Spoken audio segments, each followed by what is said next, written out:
Saya Muhammad bin Muhammad Zain, pengurusi Veteran 5 Melayu Diraja Zon Timur, Perakumi Kelantan, Terengganu dan Pahang.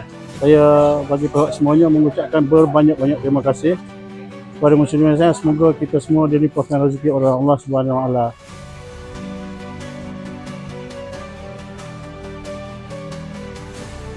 Untuk makluman mak-mak ayah-ayah, kita adalah NGO bukan kerajaan yang bergerak sendiri untuk buat kerja kebajikan. Sumbangan kita 100% daripada seluruh rakyat Malaysia. Orang ni nyumbang sikit, orang ni sedekah sikit, kita kumpul-kumpul jadikan sebagai kotak infak. Jadi amanah tu kena sampai pada orang yang sebetulnya.